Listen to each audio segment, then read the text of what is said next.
$19.99 Ford shitty diesel. Today we replace a leaf spring bushing.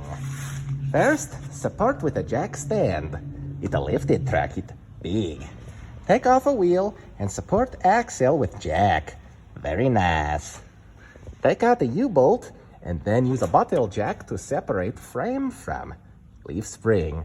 Leaf spring shift over. Not good. Very sketchy. This thing, take a Sawzall charge battery in it. Metal blade with good teeth. And then when I was able to push the eyelet of the leaf spring out. If you can do that, all the better. If you can't, try to get it out to do this, otherwise you're gonna have to air hammer it out. And then I cut 2 holes through it. You can use the air hammer with the chisel bit on it to eat all this rubber away. God, it's burning fucking rubber in here. Or I'm just trying to drill 2 holes so I can loosen it up enough to use the air hammer to drive it out. If that doesn't work, then we're gonna have to eat away the rubber here. Well, I tried air hammering it and I tried using the chisel bit on it. Turns out we're gonna have to use the drill. We're gonna drill around the circumference of this leaf spring.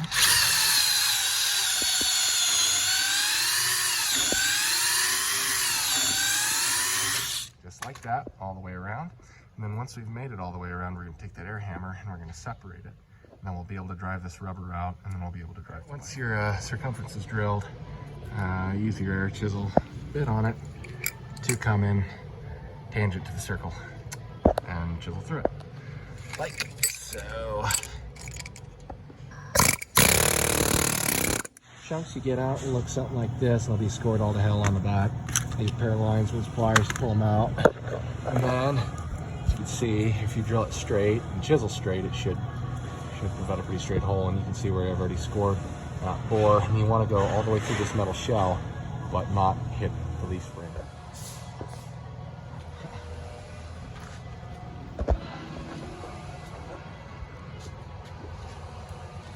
So this is the shell left over after driving on it. I was using the chisel, and I got in behind it and I wedged with that chisel, and then I drove it out. So you can see the score didn't go all the way through, but it's enough to let the pressure off. On the bottom it does, because you can hit it a little more evenly, and then it can collapse together, and as you can see it did, and that loosened the press fit. Back of it's rusty, so I wouldn't recommend beating on it with a hammer, just because you risk destabilizing shit. Next thing's next is going to be to get a steel bore brush and some brake parts cleaner and clean out the bore in there. Oh, you can see that pretty well, how rusty it is. And then, like I said, whenever you're cutting, be real careful you don't go all the way through and then start scoring this spring steel, because that gives it a point to fatigue and then crack eventually, especially if you're towing 15 or 20,000 pounds with this. So, yeah, next thing's next. Clean out and lube up the bushing and shove her in. Okay, so once we've gone fucking up the retard strong on the bushing on the other side, trying to get it in, and have had to rectify the end of it with a file, make sure that the bolt fits through it, of course, both ways before you put it in. If you booger it up like this trying to hammer it in. Anyhow, don't use an air hammer on these. They aren't strong enough steel to do that. There are 3 sizes of bushing: small, medium, and large.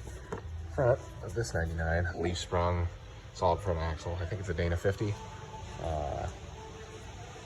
Manual locking hub. Front end. Use the big bushings. Then you want to lube them up. I usually use dielectric grease because it seems pretty non-reactive.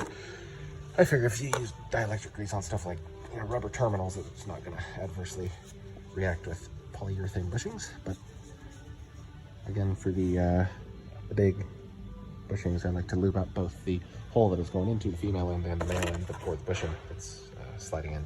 And I like to lube up the entire length of the shank there, as well as the entire inside of this bushing.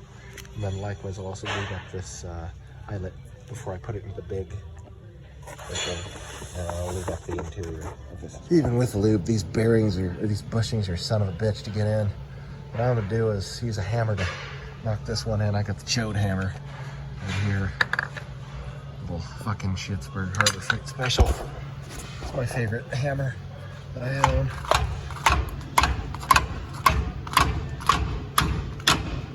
Beat the bush in until it's flush.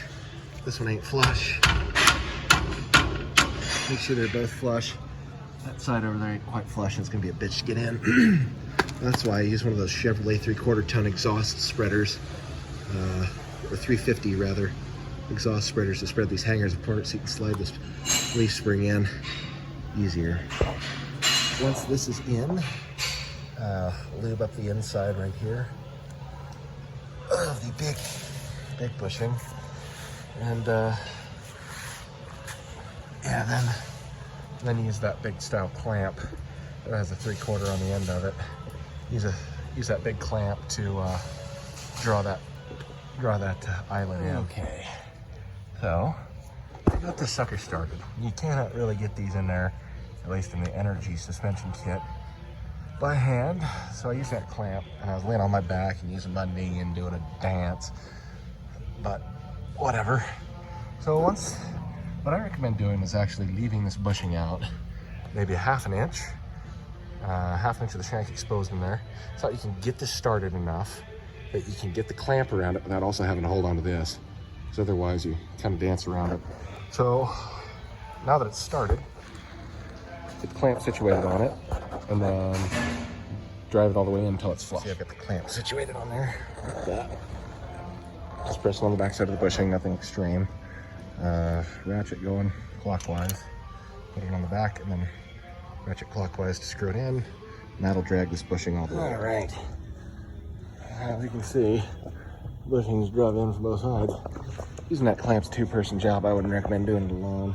Get a good core workout doing it laying underneath of it, trying to get the bastard and shit to fucking stick and not slip off the bushing. But you can see everything's drove flush, and then again, like I said, I'll show you the driver I'm going to use to expand it.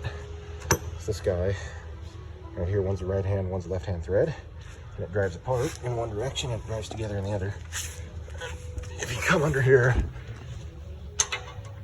this one might be out a little bit too far, but as you can see, you'll put it in between the hanger brackets, shove it up in there, and then if the leaf spring bushing won't fit in between them, then go ahead and do this and expand it out just a little bit at a time, and then see if it'll fit, and then you can crank it back down once you're done.